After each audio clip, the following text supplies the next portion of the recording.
الحمدللہ وکفا وسلام علی عبادہ الذین اصطفا اما بعد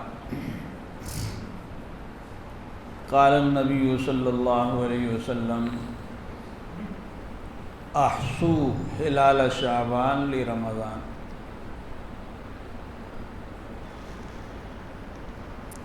بزرگوں، دوستو،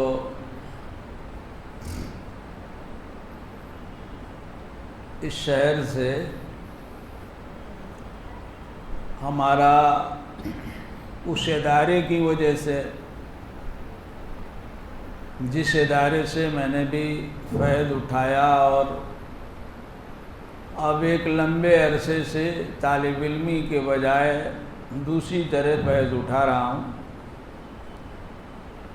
اس کی بنا پر ایک گہرا ربط و تعلق ہے۔ بہت آنا ہوا، بہت آیا، آنے کا جی بھی چاہتا ہے۔ یہاں سے نہایت دور دراز جگہ ہے اور بڑا دشوار گزار راستہ ہے، ابھی بھی ہے، اگرچہ اب الحمدللہ اللہ کا بڑا فضل ہے، لیکن ہمارے حضرت مولانا صدیق احمد صاحب باندھوی رحمۃ اللہ علیہ، ان کی برکت کہ ان کے ادارے میں دور دراز سے 3 4 گاڑیاں بدل کر طلبہ پڑھنے آتے رہے، اور یہاں سے بھی خوب گئے، جاتے رہے، ابھی بھی جا رہے ہیں۔ ابھی مولانا نے فرمایا کہ اس وقت جو یہاں مجمع ہے اور اس میں جو علماء ہیں، ان کی اچھی خاصی تعداد وہ ہے کہ جس نے جامعہ ربیہ ہتھورا باندھا سے اکتساب فیض کیا ہے، اور ایک بڑی تعداد تو ان کی ہے کہ جو وہاں سے فارغ ہے۔ معذرت کے ساتھ ایک بات کہہ دوں کہ ایک مرتبہ آندھرا کے ایک شہر میں چندے کے لیے گیا، بہت دنوں یہاں آیا چندہ کرنے کے لیے مدرسے کا، اور یہ جو حصہ ہے خیرت آباد سے لے کر ملا پلی کا، یہاں کی سڑکوں پہ نہ جانے کتنا پیدل چلا، چندے کا کام تو بغیر پیدل ہوتا ہی نہیں۔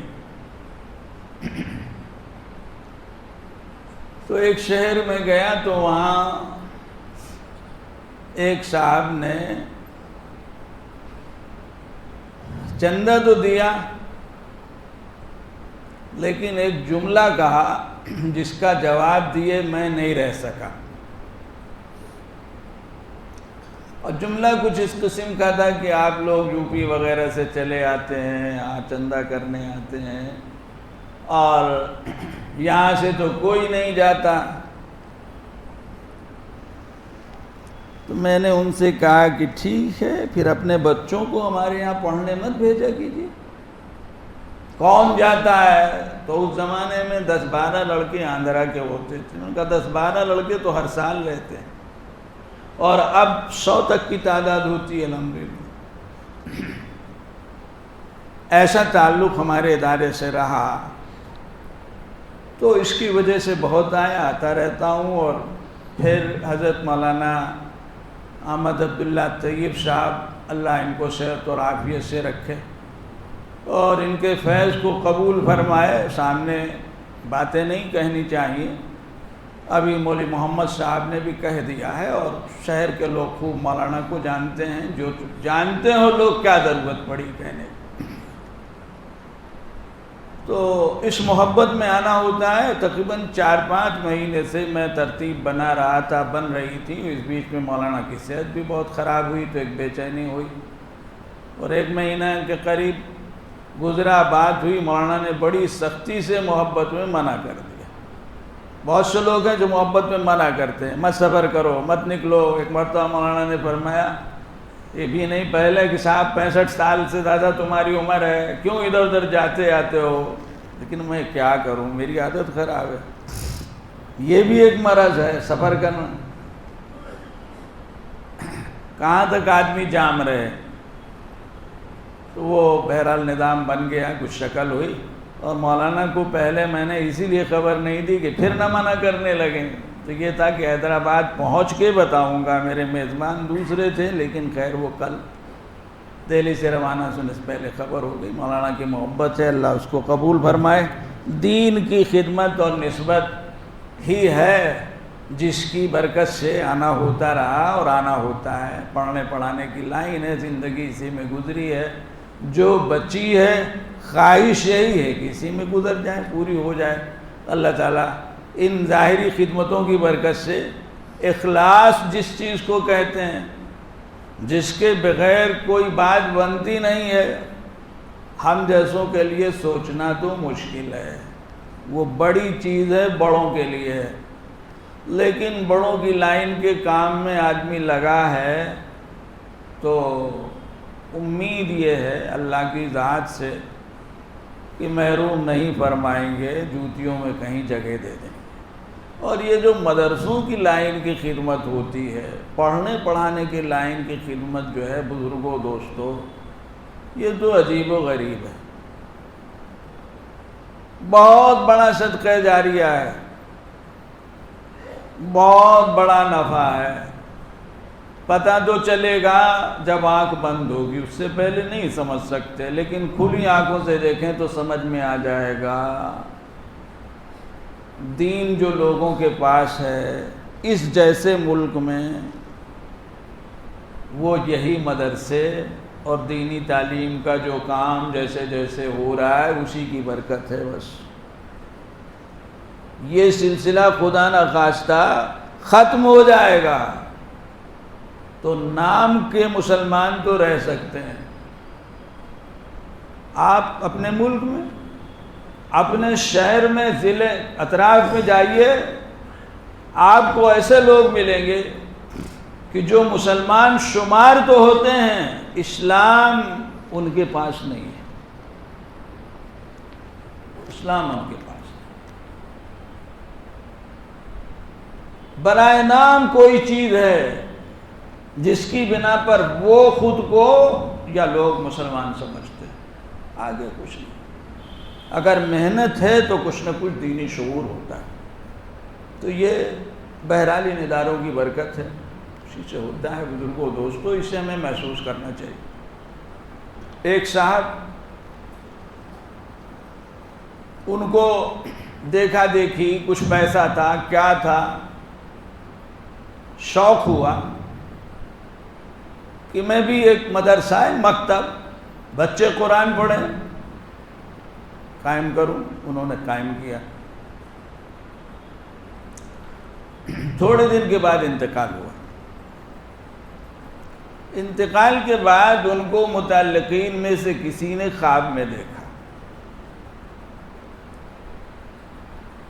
کیا ہوا؟ نیتا قسم کے آدمی تھے۔ انہوں نے کہا کہ جب فرشتے سوال جواب کرنے آئے تو یہ مدرسے کے لڑکے قرآن لے کے پاس آ کے کھڑے ہو گئے۔ جو مدرسہ میں نے قائم کیا تھا اس کے لڑکے قرآن لے کے پاس آ کے کھڑے ہو گئے۔ جدھر فرشتے آگے کھڑے ہوتے میرے قریب، لڑکے ادھر آ جاتے، فرشتے دوسری طرف جاتے، لڑکے ادھر پہنچ جاتے۔ تھوڑی دیر کے بعد فرشتے واپس چلے گئے۔ بزرگوں دوستوں، دینی تعلیم ایسی چیز ہے، آپ لاکھ برائی کریں، دنیا لاکھ برائی کرے، کیا کیا نہیں کہا گیا، کیا کیا نہیں کہا جاتا، لیکن نماز روزہ تو اسی سے ملے گا نا بھائی، ورنہ کچھ نہیں۔ اللہ تعالی ہم سب کو ان محنتوں کی جو ہو رہی ہیں ان کی قدر نصیب فرمائے، ان کی برکتوں سے واقف کرائے۔ بزرگوں دوستو، اس مجلس کا ایک خاص عنوان رکھ دیا گیا ہے. اس میں جو اہم بات کہنے کی ہے وہ یہ ہے، اور اسی مناسبت سے جب یہ عثمان کی بات آئی، پہلے سے بات سامنے نہیں تھی تو میں نے ایک حدیث پڑھی.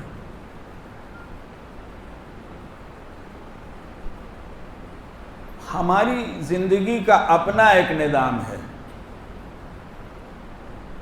مکمل اسلام کا، جس سے زندگی کا کوئی پہلو خالی نہیں ہے. ہم ایسے دین و مذہب سے تعلق رکھتے ہیں جس کی رہنمائی سے ہماری زندگی کا کوئی پہلو خالی نہیں ہے اور تشنا نہیں ہے. ہمیں کہیں جانے کی ضرورت نہیں، نہ کسی سے پوچھنے کی ضرورت ہے. میں دنیا کی باتیں نہیں کر رہا ہوں، دین کی نسبت سے جو چیزیں ان کو بتا رہا ہوں زندگی گزارنے کی. ہم قریب نہیں جاتے تو ظاہر بات ہے کہ ہم کو معلوم نہیں ہوتا. ہم دوسروں سے وہ لیتے ہیں جو ہمیں نہیں لینا چاہیے، ان سے وہ سمجھنا چاہتے ہیں جو ہمیں نہیں سمجھنا چاہیے. حد یہ ہے کہ جن لوگوں کا کتاب و سنت پر ایمان نہیں ہے ان سے کتاب و سنت پڑھتے اور سمجھتے ہیں، ان سے کتاب و سنت پڑھتے. ایمان ہی نہیں ہے تو جس کا ایمان نہیں ہے تو لامحالہ دشمن ہے. وہ تو اس لیے پڑھا رہا ہے کہ اس سے کچھ کام لینا چاہتا ہے. تو بڑی بڑی یونیورسٹیوں میں جو اسلامی علوم مثلا پڑھائے جا رہے ہیں، ان کے پڑھانے والے کون لوگ؟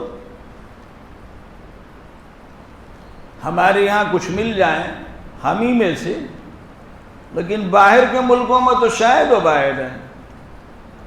وہ کیا پڑھائیں گے ہم؟ ان سے اسلام سیکھتے ہیں، ان سے قرآن سمجھتے ہیں، ان سے حدیث سمجھتے ہیں. اور ظاہر بات ہے کہ جب وہ ان چیزوں کو مانتے نہیں ہیں تو اس عنوان سے وہ ہم کو بتائیں گے، سکھائیں گے جو حقیقت کے خلاف ہوگا. ان کی ایک مہم ہے. تو وہ قرآن سے ہمارا یقین ہٹائیں گے، وہ حدیث سے ہمارا یقین ہٹائیں گے. جو لوگ جاتے ہیں اگر ان کی اپنی کوئی خاندانی تربیت نہیں ہے، کوئی پس منظر نہیں ہے تو ان سے یہی لے کے آتے ہیں. اور پھر اپنے ملکوں میں ظاہر بات ہے کہ وہ ایسی باتیں کرتے ہیں کہ جو دین و اسلام سے کوئی تعلق نہیں رکھتے. بہرحال تو بات یہ کہی جا رہی تھی کہ دیکھیے ہمارے پاس اپنا ہر چیز کا ایک نظام ہے. دنیا کو زندگی گزارنے میں، اپنے معاملات میں تاریخ کی ضرورت پڑتی. تاریخ نظم و ضبط کے لیے بہت سے معاملات ہیں ان کو طے کرنے کے لیے. اس لیے دنیا میں قدیم زمانے سے ہر ملک اور علاقے اور قوم میں تاریخ کا ایک نظام رہا ہے.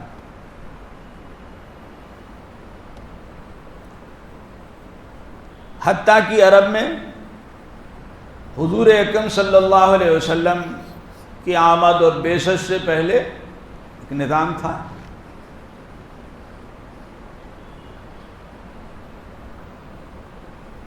جس سے لوگ ضرورت پر کام لیتے تھے.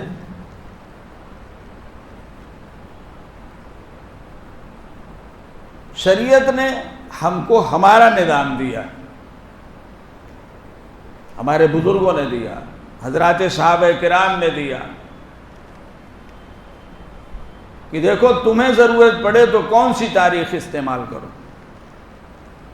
اور پھر اہم بات یہ ہے کہ شریعت کے بہت سے احکام ہیں جو تاریخوں کے ساتھ جڑے ہوئے ہیں. اگر ہم اپنی تاریخ کا علم نہ ہو، اسلامی تاریخ، قمری تاریخ، عربی تاریخ، چاند کی تاریخ، یہ عنوانات ہیں اس کے. اگر اس تاریخ کا ہم کو علم نہ ہو تو ہم شریعت کے ان احکام کو انجام نہیں دے سکتے، نہیں دے سکتے۔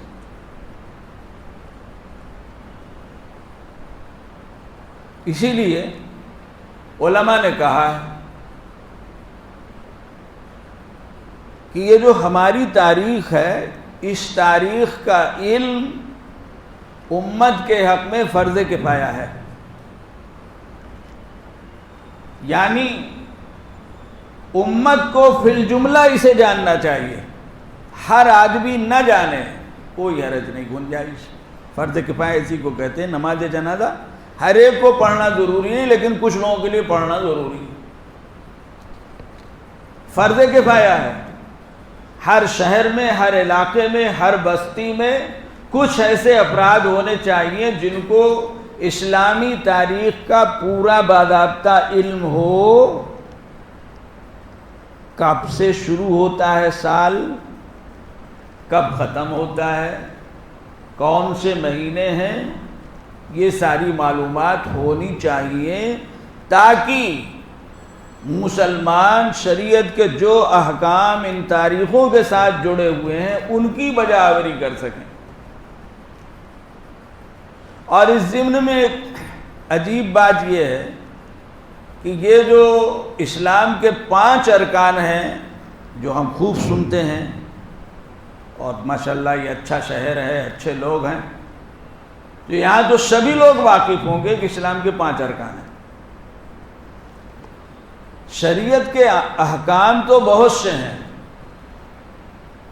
بہت سی تعلیمات ہیں، لیکن ان 5 چیزوں کو اسلام کا رکن کہا گیا، حدیث مشہور ہے، اور بات یہ ہے کہ ان 5 چیزوں سے ایک مسلمان کے یا ایک انسان کے اسلام کا پتہ چلتا ہے، پتہ چلتا ہے۔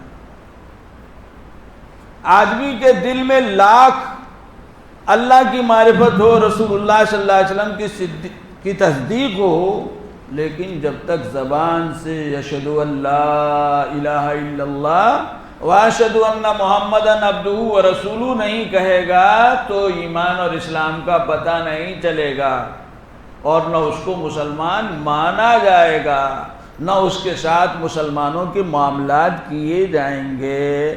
عہد نبوی میں ایسے لوگ تھے جن کے دل میں نبی پاک صلی اللہ علیہ وسلم کی صداقت بسی ہوئی تھی، وہ اپنی نجی مجلسوں میں اس کا اقرار اور اعتراف کرتے تھے، لیکن جب ان سے موقع پہ کہا جاتا کہ کلمہ پڑھ لو تو انکار کر، حتیٰ کہ حضور اکرم صلی اللہ علیہ وسلم کے چچا ابو طالب، جنہوں نے حضور صلی اللہ علیہ وسلم کی سرپرستی کی اور جن سے آپ کو بڑی تقویت حاصل ہوئی، خود ان کے اشعار موجود ہیں جن میں نبی پاک صلی اللہ علیہ وسلم کی صداقت کا اظہار ہے، لیکن موقع پڑنے پر محبوب بھتیجے نے چہیتے چچا سے اصرار کے ساتھ کہا کہ کم سے کم اب تو کہہ لیجئے دنیا سے رخصت ہو رہے ہیں، کہہ لیجئے، بس مت سوچئے کہ کیا فائدہ، اب تو ہم جا رہے ہیں، کہہ لیجئے۔ لیکن یہ اللہ کا نظام ہے بھائی، اللہ کا نظام، اس کے ہاتھ میں سب کچھ ہے، کس کو ہدایت دے دے، کس کو محروم کر دے، کس سے ہدایت چھین لے، کس سے اپنے دین کا کام لے لے۔ ضروری نہیں ہے کہ مسلمانوں ہی سے کام لے اور مسلمان سے ہی کام لے، موقع پڑتا ہے تو بسا اوقات اپنے کسی دشمن کو کھڑا کر دیتے ہیں اسلام کے کسی بڑے کام کے لیے۔ کلمہ نہیں پڑھا، کلمہ پڑھنا پڑے گا تب بات ہوگی۔ ایک دوسری چیز نماز، روزہ، یہ سب چیزیں وہ ہیں 5 چیزیں جن سے آدمی کے اسلام اور ایمان کا پتہ چلتا ہے۔ جب تم مسلمان ہو گئے دل سے تو اظہار کرو اس کا، مسجد جاؤ 5 وقت کی نماز پڑھنے کے لیے، مسجد نہیں جاؤ گھر میں پڑھتے رہو گے تو بے نمازی شمار ہوگے، دنیا میں بے نمازی کا حکم ہوگا۔ روزہ، زکوٰۃ، حج یہ ارکان ہیں، ان کی انجام دہی ہے، نہیں کرو گے تو کچھ اور الزام آئے گا۔ تو ارکان اسلام یہ اس لیے ہیں بزرگوں دوست، ان میں سے 2 رکن ایسے ہیں بلکہ 3 ایسے ہیں کہ جن کا تعلق اسلامی تاریخ سے ہے، اسلامی تاریخ سے۔ سال میں 1 مہینے کا روزہ فرض ہے نا بھائی، 1 مہینے کا روزہ فرض ہے۔ وہ مہینہ کون سا ہے؟ رمضان کا ہے۔ پہلی رمضان سے 29-30 تک روزے رکھنے ہیں۔ اب رمضان کے مہینے کا پتہ ہوگا تب تو ہم روزہ رکھیں گے، استقبال کریں گے، تیاری کریں گے، فکر کریں گے۔ اور اگر پتہ نہیں ہوگا تو ہم میں اور دوسروں میں کوئی فرق نہیں، کوئی فرق نہیں ہوگا۔ حدیث جو میں نے پڑھی اس میں یہی بات ہے، حضور صلی اللہ علیہ وسلم نے فرمایا شعبان کی تاریخ کا پتہ رکھو رمضان کے لیے، اور خالی شعبان سے تھوڑی۔ شعبان کا پتہ کب چلے گا؟ جب رجب کا علم ہوگا۔ اور رجب کا پتہ کب چلے گا؟ جب جمادی الاولیٰ جمادی الاخری کا ہوگا۔ اس کا پتہ کب چلے گا؟ جب ربیع الاول اور ربیع الثانی کا علم ہوگا۔ چلتے چلے جائیے، محرم سے ابتدا ہے۔ تو رمضان کے مہینے کا جب پتہ ہوگا تب تو ہم روزہ رکھیں گے، اور پتہ نہیں ہوگا پھر ہم رمضان کا مہینہ ہے، سارے کاروبار جاری ہیں، دن میں بے تکلف کھا رہے ہیں، دعوتیں بھی کر رہے ہیں، دعوتیں بھی دے رہے ہیں۔ ایک بڑے عہدے کے اعتبار سے ذمہ دار ہمارے ملک کے علماء کی ایک جماعت ان سے ملنے گئے۔ معاملات ہیں، ملنا بھی پڑتا ہے ملت کے مسائل میں۔ دن کا وقت تھا، بات چیت ہوئی، گفتگو ہوئی، 12:30-1 بجے کے قریب وقت ہوا، وہ لوگ چلنے لگے۔ تو انہوں نے کہا کہ رک جائیے، لنچ کا وقت ہو گیا ہے، رک جائیے، لنچ کا وقت ہو گیا ہے، کھانا کھا لیجیے پھر جائیے گا۔ تو ان حضرات نے کہا کہ بھئی رمضان ہے۔ کہا اچھا رمضان شروع ہو گیا۔ مسلمان، ایک بڑے خاندان کے آدمی، بڑی حیثیت کے آدمی کہنے لگے اچھا رمضان شروع ہو گیا، مجھ کو تو پتہ ہی نہیں چلا۔ جب دور ہوں گے تو یہی تو ہوگا نا بھائی، جو لوگ اب یہیں سے سمجھنے کی بات ہے، ان چیزوں کا پتہ کیسے چلے گا؟ ایسے لوگوں سے ملو ملاؤ، کچھ ان سے بھی رابطہ رکھو، ان کے بیچ میں رہو۔ اگرچہ آج کے زمانے میں کیلنڈر عام ہو گئے، بہت سے کیلنڈروں میں عربی تاریخ بھی ہوتی ہے، بہت سے لوگوں کو عربی تاریخ کا پتہ کچھ اس سے چل جاتا ہے اگر اسلام سے تعلق رکھتے ہوں کہ وہ چھٹیاں جڑی ہوئی ہیں تو انہوں نے دیکھ لیا فلاں چھٹی فلاں چھٹی، ورنہ اس ماحول اور معاشرے میں رہے گا آدمی تب تو، اور جب اس ماحول اور معاشرے میں نہیں رہے گا تو کہاں پتہ چلے گا؟ وہ رہ رہا ہے اعلیٰ قسم کی کالونیوں میں، آبادیوں میں، جہاں دور دور تک اسلام نہیں دکھتا، مسجد نہیں ہے،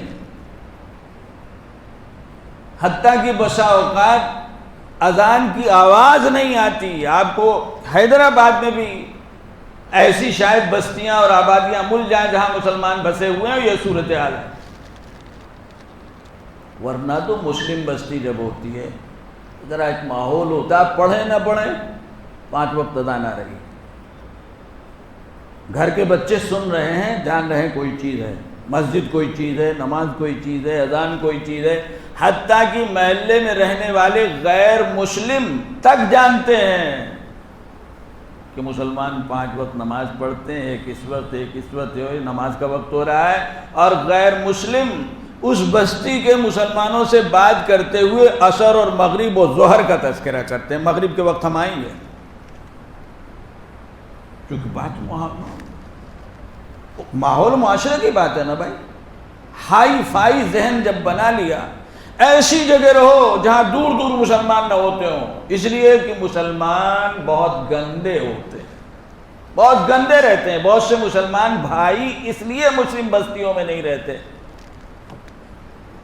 تو ماحول معاشرہ نہیں ہے، خالی خاندان سے کیا ہوگا وہ پتہ نہیں، تو جب ہم معلوم ہوگا تب پتہ چلے گا رمضان ہے۔ اب رمضان شروع ہوا، کل سے شروع ہونے والا ہے، 2 دن بعد شروع ہونے والا ہے، آدمی اسی کے مطابق تیاری کرے، تو رمضان 1 مہینے کا روزہ۔ دوسرا رکن جو تاریخ سے جڑا ہوا ہے وہ ہے حج کا۔ حج سال میں 1 مرتبہ، کس مہینے میں؟ کس مہینے میں؟ ذی الحج، اور ذی الحج کی متعین تاریخیں 5 دن کی، 5 دن۔ اب ظاہر ہے اس کے لیے ذی الحج کا مہینہ معلوم ہونا چاہیے، تب تو آدمی اس مہینے میں حج کا نظام بنائے گا، تیاری کرے گا۔ دوسرے مہینے میں نہیں حج ہو سکتا، نہ دوسرے دنوں میں حج ہو سکتا ہے۔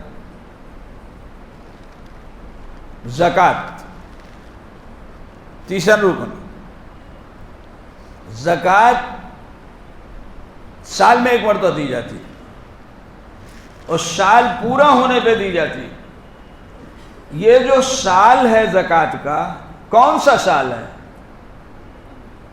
عیسوی نہیں، شمسی نہیں، قمری ہے، 365 دن والا نہیں، 355 دن والا، 355 دن والا۔ سال میں 10 دن کا فرق ہو جاتا ہے، چلتے چلے جائیے تو 35 سال کے آس پاس میں سال بھر کا فرق ہو جاتا ہے، سال بھر کا فرق ہو جاتا ہے۔ اب اگر زکوٰۃ دی جائے گی عیسوی تاریخ سے، مارچ اپریل اور جنوری کے حساب سے، اور ہم اسی پہ رہیں گے، اور اللہ نے ہم کو زندگی دی، 35 سال گزر گئے، تو 1 سال کی زکوٰۃ چلی گئی نا بھائی، چونکہ ہم نے تو اس تاریخ کو جانا نہیں۔ قمری حساب سے سال مانا جائے گا، حساب لگایا جائے گا۔ یہ اہمیت ہے بزرگوں دوستو، 3 ارکان۔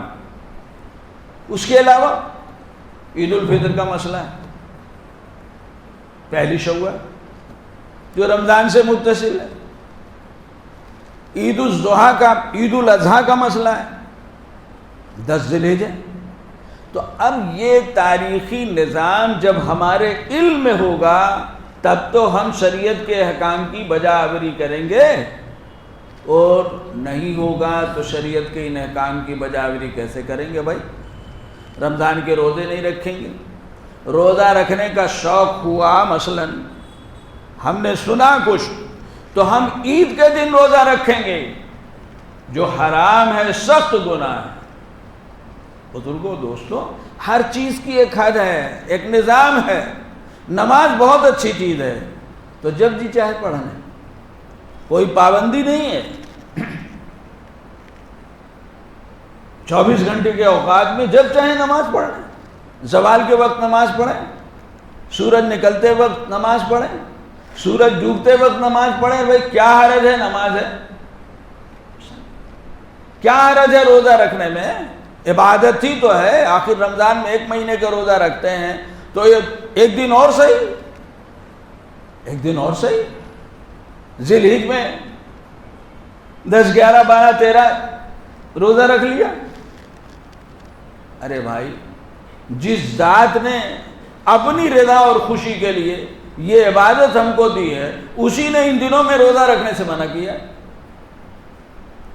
حج دوسرے زمانے میں نہیں کر سکتے، کیا حرج ہے؟ بڑی بھیڑ ہونے لگی ہے، لاکھوں لوگ ہو جاتے ہیں، بڑی پریشانی ہوتی ہے، سال میں 2 مرتبہ کر لیا کریں،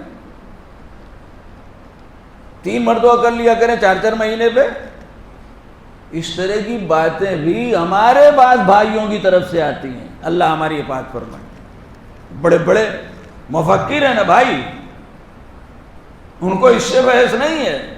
شریعت نام اللہ اور رسول پاک صلی اللہ علیہ وسلم کی ہدایات کا ہے، دین سارا کا سارا ربانی ہے، یہاں منمانی کچھ نہیں ہے، اپنی مرضی سے کچھ نہیں ہے۔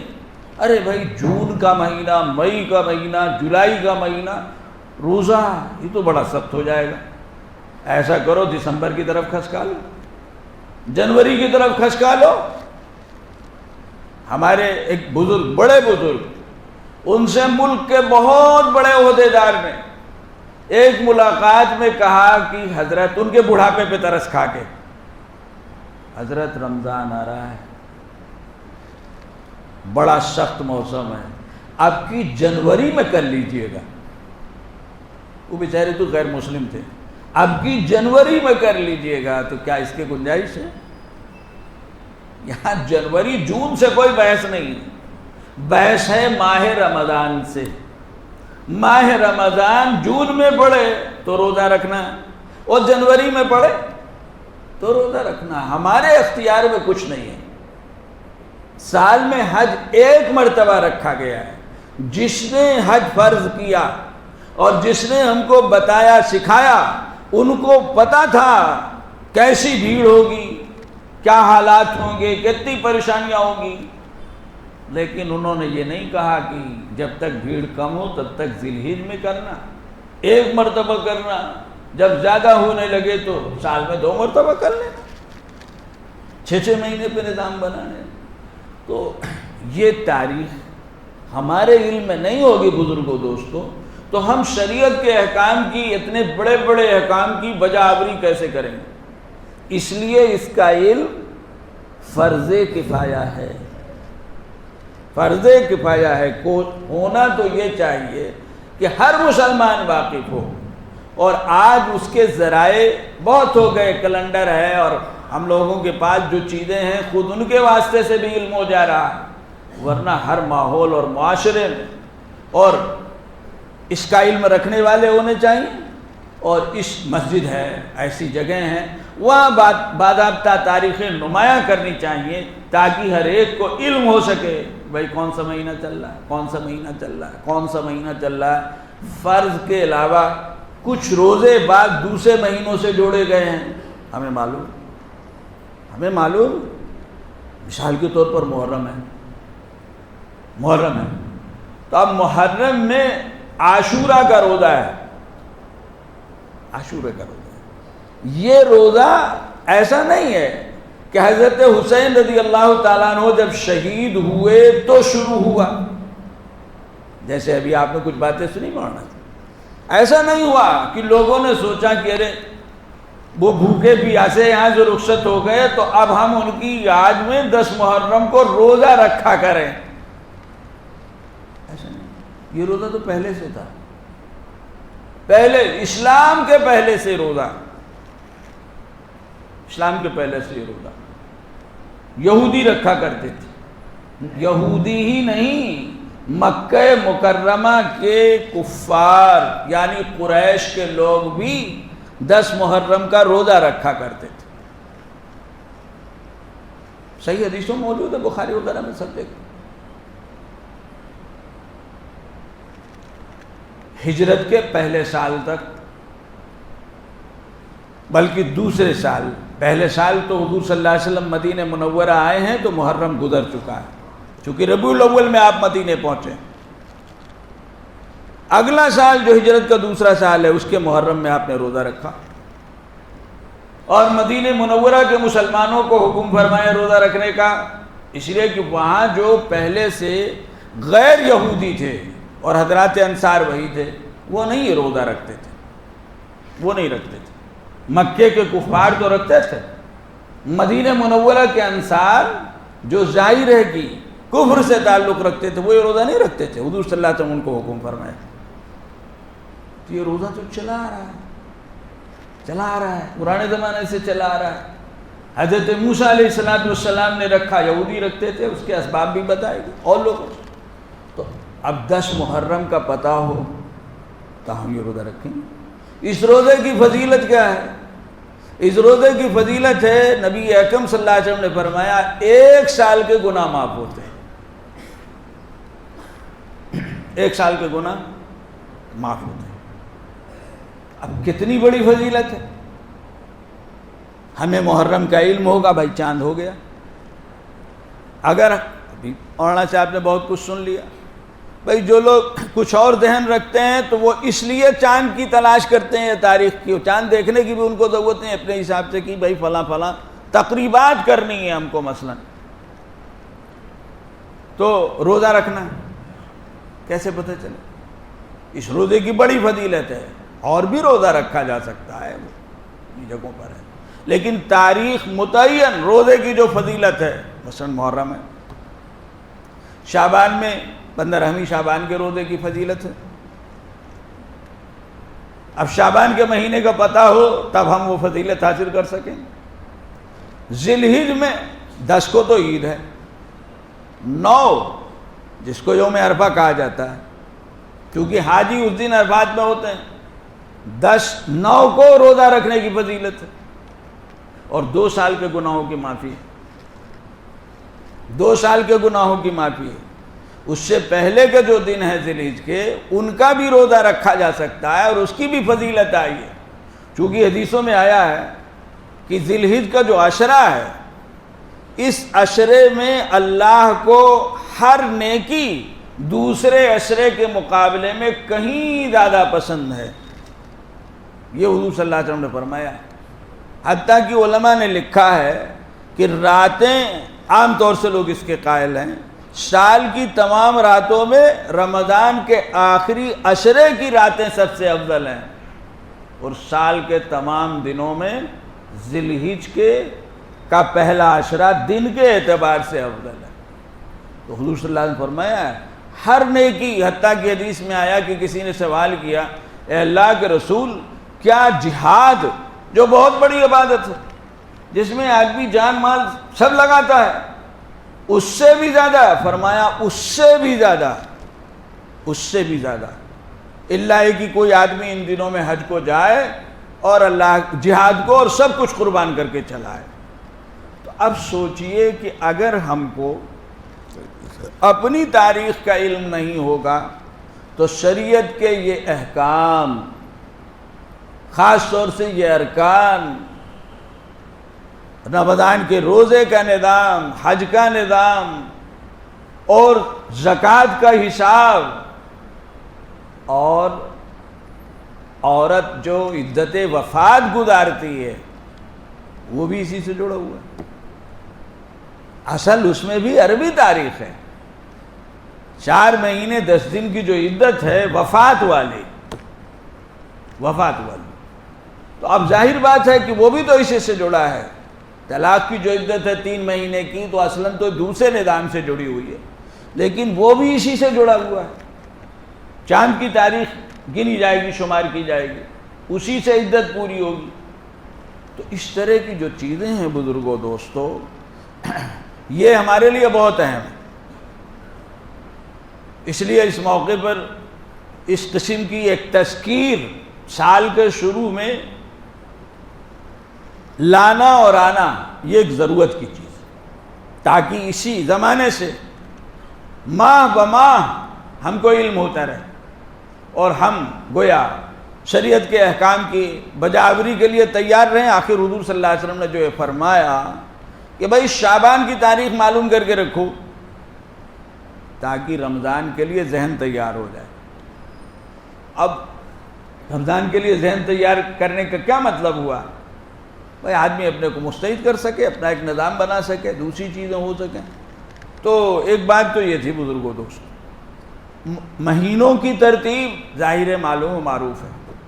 خود بلاد عرب کے کچھ حالات تھے اسلام کے زمانے میں، تو قرآن کریم میں بھی یہ بات ذکر کی ہے جو دنیا مانتی ہے کہ مہینے 12 ہوتے ہیں. اللہ کے ہاں مہینے 12 ہیں، ساری دنیا اپنے حساب سے یہی مانتی ہے، لیکن ہوتا کیا ہے کہ دنیا ہر چیز میں کچھ نہ کچھ اپنی رائے داخل کر دیتی، کسی نہ کسی حساب سے جہاں موقع ملا. یہ ہوتا ہے سبھی بات آئی کہ بھائی کچھ رمضان میں رد و بدل کر لو، تو کچھ حج میں رد و بدل کر لو. وہ تو اللہ تعالیٰ نے ہماری شریعت کو قیامت تک کے لیے اتارا. اس میں ایک ایک چیز کی حفاظت کا اس نے ایسا نظام بنا دیا ہے کہ چاہے جیسے لوگ میدان میں آ جائیں، چاہے جتنے قرآن بنانے والے آ جائیں، سینکڑوں سال گزر گئے بناتے رہے، ہر زمانے میں پیدا ہوتے رہیں گے. کوئی نئی بات نہیں ہے جو اس وقت 2-1 پیدا ہو گئے. آپ لوگ واقف ہوں گے، چل رہا ہے. کچھ ہمارے یہاں تیار ہو گئے، کچھ دوسرے ملکوں میں بناتے رہتے ہیں. یہ قرآن مسلمانوں کے لیے بناؤ، یہ قرآن بناؤ، یہ پڑھیں وہ پڑھیں، ہم نے حکومت کو بھیج دیا ہے، ہم نے فلاں جگہ بھیج دیا ہے، یہ قرآن پڑھیں، ہم نے نیا قرآن تیار کر دیا. جب کرتے رہو، تمہارے کرنے سے کیا ہوگا؟ وہ اللہ کا کلام ہے، اللہ اس کا محافظ ہے نا بھائی. نبی اکرم صلی اللہ علیہ وسلم کے دادا نے، عبد المطلب نے کیا کہا تھا ابرہہ سے؟ مشہور ہے. جب اس نے کہا کہ ارے عجیب آدمی ہو تم اونٹ مانگ رہے ہو ہم سے کہ ہمارے اونٹ تم لوگ لے آئے ہو دے دو، اور ہم تمہارے بیت اللہ پر چڑھائی کرنے کے لیے آئے ہیں، جو تمہارا دین و ایمان ہے سب کچھ ہے، کچھ نہیں کہہ رہے ہو. کچھ کہنے کی ضرورت نہیں، کچھ کہنے کی ضرورت نہیں. وہ جس کا گھر ہے وہ خود جانے، ہم کو کیا بحث؟ گھر کا مالک انتظام کرے گا، ہم کو کچھ نہیں کرنا ہے، ہم کو تو ہمارے اونٹ چاہیے. وہ قرآن جس کا کلام ہے اس کا وعدہ ہے، انا نحن نزلنا الذکر وانا لہ لحافظون. بڑے تاکیدی الفاظ ہیں، علماء جانتے ہیں، علماء جنہوں نے باقاعدہ پڑھا ہے اور سمجھا ہے عربی زبان کو، وہ سمجھ سکتے ہیں کہ اس کے کیا معنی ہے. کتنے زور اور قوت کے الفاظ ہیں. جس قوت کا کلام ہے اور جس قوت والی ذات کا کلام ہے اسی قوت کا کلام ہے. انا نحن نزلنا الذکر.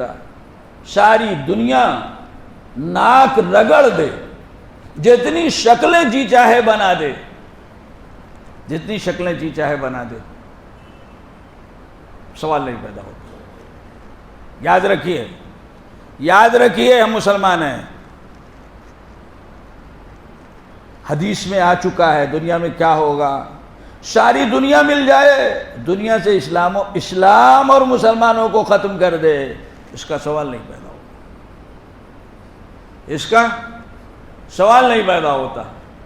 فرمایا گیا ہے وقت آئے گا ساری قومیں ایسے جمع ہو جائیں گی جیسے کھانے کے دسترخوان پر کھانے والے بیٹھتے ہیں تم کو کھا لینے کے لیے، لیکن اللہ نے نظام بنایا ہے قیامت تک اسلام رہے گا، قرآن رہے گا، مسلمان رہیں گے. اس لیے مایوسی اور پریشانی کی تو کوئی چیز ہی نہیں ہے.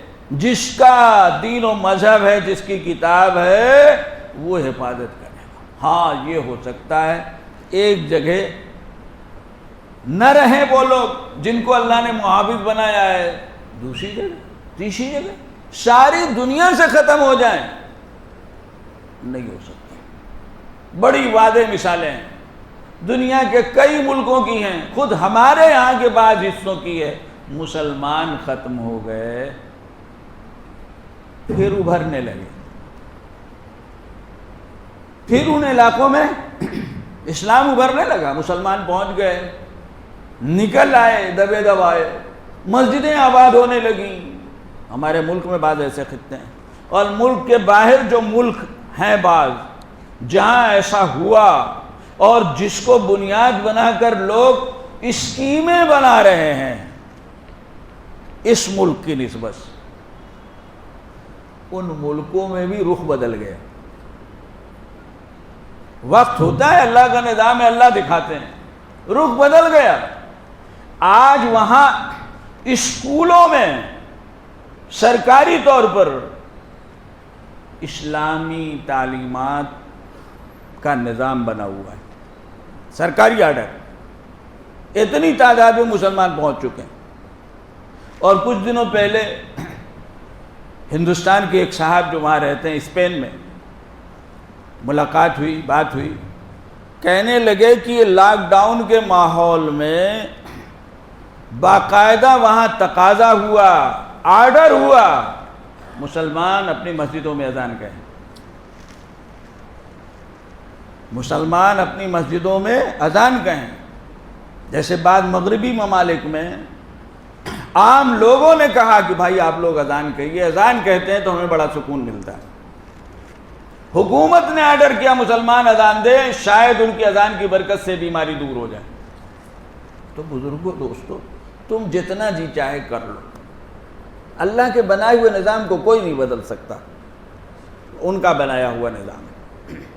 اس لیے یہ بات ہمارے ذہن میں اچھی طرح رہنی چاہیے اور حالات سے گھبرانا نہیں چاہیے، مایوس نہیں ہونا چاہیے۔ ہمارا ایمان اللہ پر ہے، ہمارا ایمان اللہ پر ہے۔ ہم کو تو حالات کے آنے پر اپنے اعمال کا جائزہ لے کر اپنے اعمال اور حالات کو درست کرنا چاہیے، جو ہم نہیں کرتے بزرگوں دوستوں، یہ نہیں کرتے، تبصرے کرتے ہیں۔ دنیا تبصرے کرتی، ہم بھی تبصرہ کرتے ہیں، یہ کیوں ہو رہا ہے، یہ کیوں ہو رہا ہے، یہ کیوں ہو رہا ہے، ایسا کیوں ہو گیا، یہ تبصرے کرتے ہیں۔ ایک خبر اڑتی ہے، فلاں محلے میں لوگ پتھر کے ہو گئے، مثال کے پتھر کے ہو گئے۔ اب ایک دوسرے کو فون ہو رہا، بھائی ایسا سنا ہے، اور فون لگا رہے ہیں، فون اٹھ نہیں رہا۔ اب رات میں 12-1 بجے فون لگا رہے ہیں، نہیں اٹھ رہا ہے۔ بہت سے لوگ بند کر دیتے ہیں، بہت سے لوگ گھنٹی بھی ہو تو نہیں اٹھاتے۔ اب ایک دوسرے کو خبر دے رہے ہیں، گھروں سے باہر نکل آئے، سڑک پر ایک تعداد ہو گئی، تبصرے شروع ہو گئے، ہوٹل چائے کے کھل گئے، اور تبصرے یہ شروع ہو گئے کہ بھائی حدیثوں میں تو آیا کہ سمت پر اس طرح کے عذاب نہیں آئیں گے، اس طرح کا عذاب نہیں آئے گا، پھر یہ کیسے ہو سکتا ہے کہ لوگ پتھر کے بن جائیں۔ یہ ہمارا کام ہے، یہ ہم کرتے ہیں بزرگوں۔ اس وقت جو حالات چل رہے ہیں، 1.5 سال کے قریب ہو گیا، جن حالات میں ہم ہیں، ان حالات میں کیسے تبصرے، کیسے مضامین، یہ ہے فلاں جگہ سے، فلاں جگہ سے، ان کی سازش ہے، ان کی سازش ہے۔ لیکن ایک مسلمان کا کام بزرگوں دوستو جو سب سے پہلے ہوتا ہے، وہ ہوتا ہے کہ اللہ سے تعلق، اللہ کی طرف سے حالات کو ماننا، اس نسبت سے اپنے حالات اور اعمال کا جائزہ لینا، اور کچھ نہ سمجھ میں آئے تب بھی توبہ و استغفار کرنا۔ کیا ضروری ہے کہ ہم سمجھیں؟ ہم کو تو اپنے لیے حسن ظن ہے کہ ہم تو بہت شریعت پہ عمل کر رہے ہیں، 5 وقت کی نماز پڑھ رہے ہیں، تہجد پڑھ رہے ہیں، یہ پڑھ رہے ہیں، اور کتنی کوتاہیاں ہیں ان کی طرف کوئی توجہ نہیں۔ مثال کے طور پر نماز کی تو پابندی ہے، لیکن اخلاق، کاروبار و معاملات، ہم سوچتے ہی نہیں کہ یہ بھی شریعت میں داخل ہے۔ ہم سمجھتے ہیں 5 وقت کی نماز باجماعت، تھوڑا اور ہوا تو جناب تہجد وغیرہ اس طرح کی چیزیں، کچھ پیسے ہیں، صدقہ و خیرات، بس یہ سب کچھ ہے۔ اور کاروبار میں جو ادھر کا ادھر تھا وہ وہیں کا وہیں ہے، معاملات ادھر کو ادھر ہے، دوسروں کا مال ہڑپ کر رکھا ہے مختلف شکلوں میں، وہ وہیں کا وہیں ہے۔ ہمارا ذہن نہیں جاتا۔ بزرگوں دوستو، ایک مسلمان کا کام یہ ہے بحیثیت مسلمان، جو بھی حالات آئیں ان حالات میں سب سے پہلے اپنے رب کا دروازہ کھٹکھٹاؤ. اللہ ہم سب کو توفیق دے. اپنے رب کا دروازہ کھٹکھٹاؤ. سب وہیں سے ہوتا ہے, اسی سے ہوتا ہے, کسی اور سے نہیں ہوتا. کوئی امریکہ, کوئی چین, کسی کی سازش دنیا میں کامیاب ہونے والی نہیں ہے اگر اس کی مرضی اور فیصلہ نہ ہو. ختم ہو گئی بات. سب سے پہلے وہ دروازہ کھٹکھٹاؤ, سب سے پہلے اس کو راضی کرنے کا کام کرو. اور اس کو راضی کرنے کا کام کیا ہے؟ توبہ و استغفار. توبہ و استغفار اپنے لیے, امت کے لیے, سب کے لیے. جو سمجھ میں آ رہے ہیں گناہ, جو نہیں سمجھ میں آ رہے ہیں, توبہ و استغفار, صدقہ و خیرات. یہ حکم ہے ہم کو, یہ ہم سے نہیں ہوتا. بڑی سے بڑی مصیبت ہو, اللہ کے دربار میں جاؤ. ہم دوسرے درباروں میں تو جاتے ہیں, اللہ کے دربار میں بڑی دیر میں جاتے ہیں. اور اللہ کے دربار میں اپنی بات دوسروں کے واسطے سے پہنچانا چاہتے ہیں, خود نہیں رکھتے. یہ بھی ایک مزاج بنا ہے. ہم خود دعا نہیں کرتے, دوسروں سے دعا کراتے ہیں. دوسروں سے دعا کراتے ہیں. دوسروں سے دعا کرائی جا سکتی, اس کا حکم ہے, اس کو آپ بیکار نہ سمجھیں. نبی اکرم صلی اللہ علیہ وسلم نے بعض مرتبہ بعض صحابہ سے کہا ہے ہمارے لیے دعا کرنا. عمرہ کرنے جا رہے ہو, ہم کو بھی یاد رکھنا. لا تنسنا فی دعائک یا اخی. حضرت عمر سے کہا آپ نے, پیارے بھائی عمرے کو جا رہے ہو, دعا میں یاد رکھنا. دعا کی بھی جاتی ہے, دعا کرائی بھی جاتی ہے. جی, دعا کرانا بھی ایک طاعت اور عبادت ہے. حضور اکرم صلی اللہ علیہ وسلم نے صحابہ سے فرمایا, حضرت اویس قرنی کے حالات بتاتے ہوئے اور خبر دیتے ہوئے کہ وہ آئیں گے مدینے. جب وہ مدینے آئے تو ان سے اپنے لیے استغفار کرانا, دعا کرانا. جب وہ مدینے آئے, حضرت عمر کو خبر لگی, حضرت عمر گئے, تلاش کیا اور حضور اکرم صلی اللہ علیہ وسلم کے حکم کے مطابق ان سے دعا کی درخواست کی. تو دعا کرائی جاتی ہے, لیکن اس سے پہلے دعا کی جاتی ہے. یہ نہیں ہے کہ خود تو دعا نہ کرو. جس کا مسئلہ ہے وہ خود نہیں فکر کر رہا ہے تو وہ نہیں درخواست لے جا رہا. دوسرے لوگ عدالت میں جا رہے ہیں, دوسروں سے کہہ رہا تم عدالت میں جاؤ, اور خود نہیں جا رہا ہے. بزرگوں, دوستوں, یہ نہیں. چھوٹا بڑا کوئی مسئلہ ہو, سب سے پہلے اللہ کا دروازہ کھٹکھٹاؤ. اور سب سے پہلے یہ سمجھو, یعنی ہمیں سمجھنا چاہیے کہ یہ اللہ کی طرف سے جو صورتحال ہے, کہیں نہ کہیں ہم سے کوئی گڑبڑ و کمی ہے, سمجھ میں آئے نہ آئے, سمجھنے کا مسئلہ نہیں ہے. سب سے پہلے اس کا دروازہ کھٹکھٹاؤ, اس کو راضی کرو, اس کو خوش کرو. توبہ و استغفار اس کو بے انتہا پسند ہے. سچی توبہ ہو, ساری ناراضگیاں وہ ختم کر دیتا ہے. وہ تیار بیٹھا ہے. قرآن اٹھائیے, 29ویں پارے میں جائیے, سورہ نوح کھولیے, دیکھیے انہوں نے اپنی قوم سے کیا کہا. جب قوم آخری حد کو پہنچ گئی, ہر طرح کی پریشانی جو ہو سکتی ہے, مال, کاروبار, کھیت, باغ, پانی, اولاد, انہوں نے کیا کہا؟ کتنے زوردار الفاظ ہیں. استغفروا ربکم انہو کان غفارا, انہو کان غفارا. علماء کرام سمجھتے ہیں بہت معاف کرنے والا ہے. معاف کرنا اس کو پسند ہے, معاف کرنے سے اس کو خوشی ہوتی ہے, اس کو خوشی ہوتی ہے. بھولا ہوا آ گیا, پھر سے بھٹکا ہوا پھر میرے پاس آ گیا. ایک حدیث میں ہے اس سے زیادہ خوشی ہوتی ہے اللہ کو توبہ کرنے سے جتنی خوشی اس شخص کو ہوتی ہے جو اپنی زندگی سے مایوس ہو کر موت کا یقین کر لے اور پھر اس کو زندگی مل جائے. اس سے زیادہ خوشی ہوتی ہے اللہ کو جب کوئی توبہ کے لیے اس کے دروازے پہ آتا ہے. استغفروا ربکم انہو کان غفارا. بزرگوں, دوستوں, یہاں یہ مسئلہ نہیں ہے کتنے گناہ کیے ہیں, کتنے سال گناہ کیے ہیں, کوئی مسئلہ نہیں. کتنے قتل کیے ہیں, کوئی مسئلہ نہیں ہے.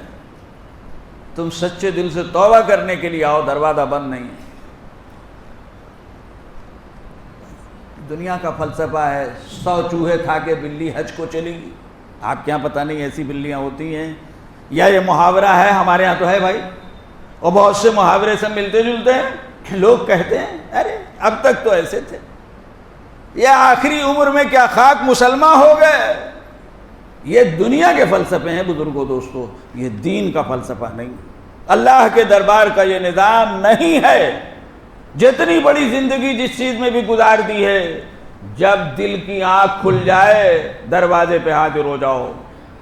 100 سال کا مشرک بھی ہو, شرک سے زیادہ اللہ کو کوئی گناہ ناپسند نہیں ہے. آپ یاد رکھیں, شرک سے زیادہ اللہ کو کوئی گناہ ناپسند نہیں. قرآن میں صاف اعلان ہے, ان اللہ لا یغفر ان یشرک بہ, میں شرک نہیں معاف کر سکتا. قرآن میں موجود ہے, نبیوں تک کے لیے اللہ نے کہا ہے اگر خدا نخواستہ تم سے شرک سرزد ہو گیا تو یاد رکھو گئے. لیکن ایک مشرک بھی جب شرک سے توبہ کا ارادہ کر کے ان کے دروازے پر آتا ہے تو دروازے کو بند نہیں پاتا. یہ بھی ہو سکتا ہے ادھر توبہ کی, ادھر موت آئی جی اور جنت میں پہنچ گئے. ایک آدمی حاضر ہوا نبی پاک صلی اللہ علیہ وسلم کی خدمت میں, دیہات سے چل کے آیا, اسلام لایا اور فوراً ہی موت ہو گئی. فرمایا جنت میں پہنچ گیا. یا کہیں جہاد میں تھا, شہید ہو گیا, جنت میں پہنچ گیا, نہ نماز نہ روزہ. ادھر ایمان لایا, ادھر بلاوا آ گیا, ختم ہو گیا. ان کے یہاں سب اتنے میں ختم ہو جاتا ہے بزرگوں دوستوں, کوئی مسئلہ ہی نہیں ہے. توبہ سچی ہونی چاہیے, توبہ سچی ہونی چاہیے. بخاری کی حدیث ہے, ایک شخص نے 100 قتل کیے اور توبہ کے لیے بےتاب, توبہ قبول ہو گئی. توبہ قبول ہوگی اس قصے میں تو یہ آیا ہے, علماء موجود ہیں جانتے, رہا ہوگا 99 قتل کیے اس نے, انسانوں کے 99 قتل کیے. ہوتے ہیں بہت سے لوگ. بزرگوں دوستو, ایمان اگر ہوگا تو کبھی نہ کبھی آنکھ کھل جاتی ہے. لیکن اس آنکھ کے کھلنے کے لیے یہ بھی ضروری ہے کہ بچپن میں کچھ ماحول ملا ہو, بچپن میں کچھ ماحول ملا ہو, کچھ ماں باپ نے فکر کر کے دین سکھایا اور بتایا ہو, تو درمیانی وقفے میں جب آنکھیں بند ہو چکی ہوتی ہیں ایک وقت آتا ہے آنکھ کھل جاتی ہے. حدیث ہے, نبی پاک صلی اللہ علیہ وسلم نے فرمایا ایک شخص کے باپ کا انتقال ہوا, بہت تکلیفیں دیتا تھا, بہت تکلیفیں دیتا تھا. باپ کے مرنے کے بعد ایک خیال ہو گیا کہ میرے ابا جان دنیا سے رخصت ہوئے, اب اس نے ابا کے لیے دعائیں شروع کی, مغفرت. خیال آ گیا. بزرگوں دوستو, یہ خیال اسی بچے کو آئے گا جس کے ماں باپ نے بچپن میں کچھ ایمان اور اسلام سکھایا اور بتایا ہوگا. جو لوگ بے پرواہ رہتے ہیں, نہیں, ان کے یہاں تو اللہ ہم سب کی حفاظت فرمائے, لڑکا جنازے میں موجود ہوتا ہے, کنارے کھڑا ہوتا ہے, نماز نہیں پڑھتا. کیوں؟ سکھایا ہی نہیں. یہ دنیا کے واقعات ہیں. لیکن جنہوں نے اپنے بچپن میں فکر کی, بزرگوں دوستوں فکر کیجئے, خالی دنیا کی فکر نہ کیجئے. جنہوں نے فکر کی ہوگی, بہک بھی جائے گا, نافرمان بھی ہو جائے گا, تو آنکھ کھل جائے گی, مرنے کے بعد کام آئے گا. اصل تو یہی ہے نا, شروع کی دعا. حضور صلی اللہ علیہ وسلم فرماتے ہیں اتنی دعا کی کہ اللہ تعالیٰ خوش ہو گئے, اس کے باپ کی بھی مغفرت کر دی اور اس کو بھی معاف کر دیا. ارے باپ مرا تھا, نافرمان تھا, مجرم تھا, باپ کی بھی مغفرت کرا لی اپنی توبہ و استغفار سے, اپنی بھی. بزرگوں نے 99 کو قتل کیا. بےچینی ہوئی. ایک صاحب کے پاس پہنچے, وہ بیچارے مسائل زیادہ نہیں جانتے تھے. بہت سے لوگ نماز روزہ خوب کرتے ہیں, گہرے مسئلے نہیں جانتے. ظاہر ہے کیا کہیں گے, ارے 99 انسانوں کو قتل کر کے توبہ سوچ رہے ہو, وہی بات آ جائے گی 100 چوہے والی. وہ انکار کر دیا. اب وہ اتنا جوش میں تھا, کسی طرح وہ اس کو بھی قاضی، وہ جس نے اس کو فتویٰ دیا غلط اس کو بھی صاف کر دیا. اب 100 ہو گئے.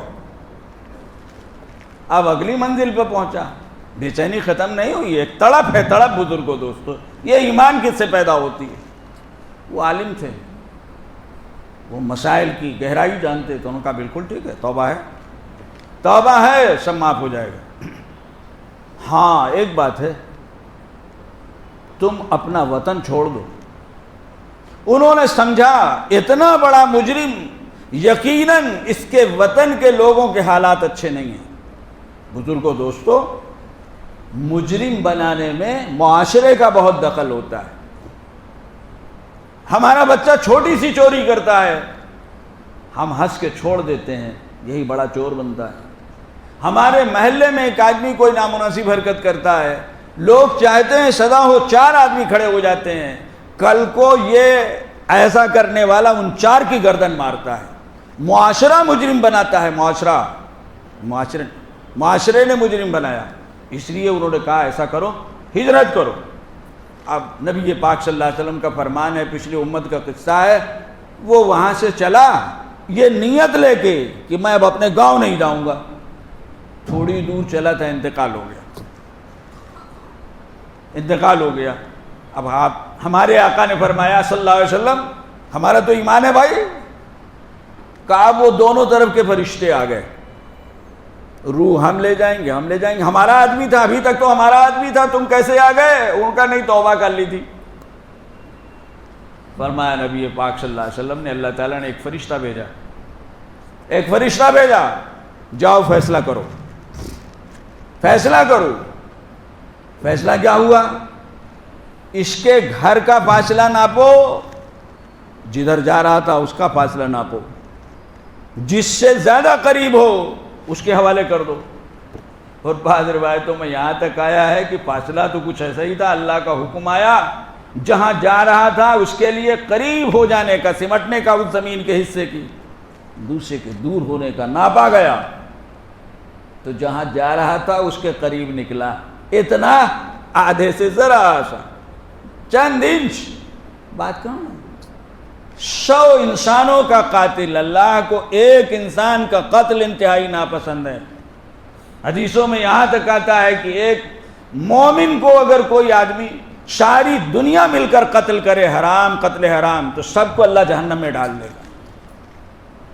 اس نے پیدا کیا ہے، تم اس کی جان لے رہے ہو. لیکن صدق دل سے جب پہنچا تو توبہ قبول ہو گئی. تو بزرگوں دوستو، ہمیں اپنا مزاج بنانا چاہیے. حالات پیش آتے ہیں، پیش آتے رہیں گے. دنیا میں رہنا ہے تو اللہ کا نظام ہے، اور کلام پاک میں ان کا ارشاد ہے. ایمان لا کر مطمئن نہ ہو، کلام پاک میں ان کا ارشاد ہے وَلَنَبْلُوَنَّكُمْ بِشَيْءٍ مِّنَ الْخَوْفِ وَالْجُوعِ. ہمیں تو یہ کرنا ہی کرنا ہے، اور پھر دیکھنا ہے کہ تم ہمارے ہو کہ کچھ اور. اگر تم صبر کرتے ہو، ہمارے حوالے کرتے ہو، تو ہمارے ہو. انعامات کی بارش ہے، انعامات کی. وَبَشِّرِ الصَّابِرِينَ الَّذِينَ إِذَا أَصَابَتْهُمْ مُصِيبَةٌ قَالُوا إِنَّا لِلَّهِ وَإِنَّا إِلَيْهِ رَاجِعُونَ أُولَٰئِكَ عَلَيْهِمْ صَلَوَاتٌ مِّن رَّبِّهِمْ وَرَحْمَةٌ وَأُولَٰئِكَ هُمُ الْمُهْتَدُونَ. 3 انعام اللہ نے بتائے، 3 انعام اللہ نے بتائے بزرگوں. یہ تو ہونا ہی ہونا ہے. ہمارے گھر میں ہونا ہے، ہمارے کاروبار میں ہونا ہے، ہمارے خاندان میں ہو رہا ہے، ہمارے محلے و گاؤں میں ہونا ہے.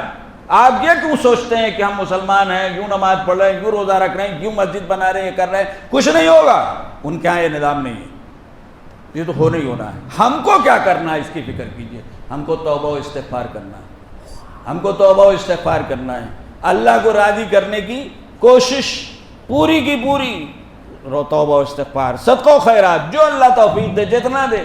ضروری نہیں ہزاروں ہوں، ضروری نہیں لاکھوں ہوں. بیماری میں کتنا ہم خرچ کرتے ہیں، ایک ایک دن میں کتنا خرچ کرتے ہیں.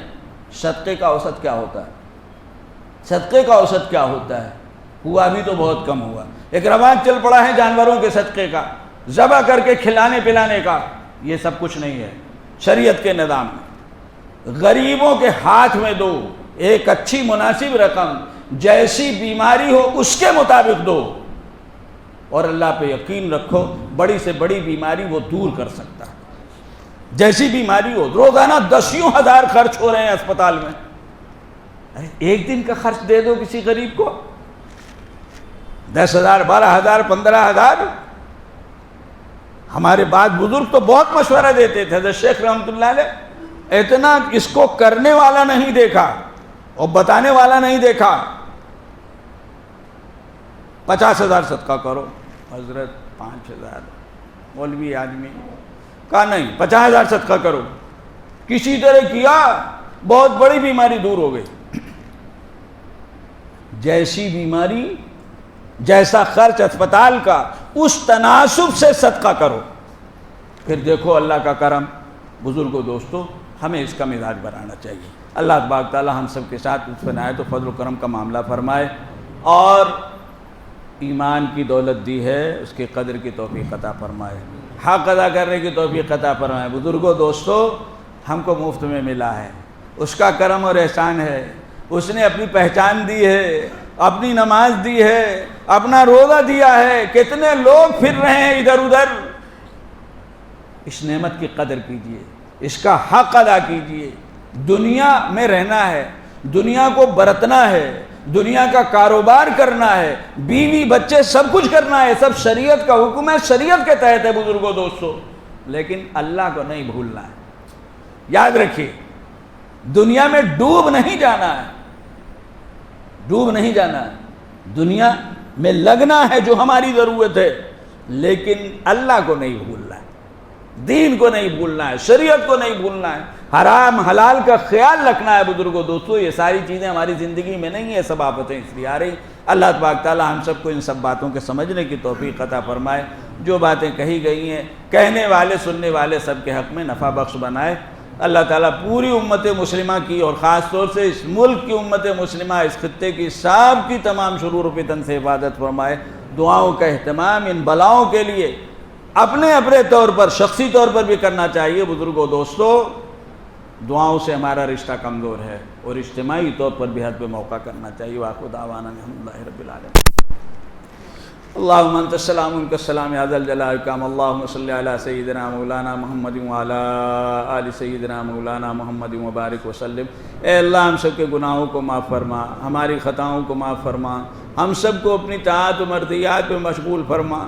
بار الہ، اپنے غضب سے ہم سب کی حفاظت فرما، اپنے غضب سے ہم سب کی حفاظت فرما. اللہم لا تقتلنا بغضبک ولا تہلکنا بعذابک. اے اللہ، ہم سب تیرے سامنے تیرے گھر میں ہاتھ اٹھائے ہوئے ہیں. اے اللہ، بچے بھی ہیں، بوڑھے بھی ہیں، جوان بھی ہیں. اللہ، ہم سب اپنے تمام گناہوں سے توبہ کرتے ہیں. اے اللہ، ساری امت کے گناہوں کی نسبت سے بھی ہم تجھ سے استغفار کرتے ہیں، معافی چاہتے ہیں. اے اللہ، یہ دنیا میں آئی ہوئی آفت، اے اللہ تو ہی دور کر سکتا ہے.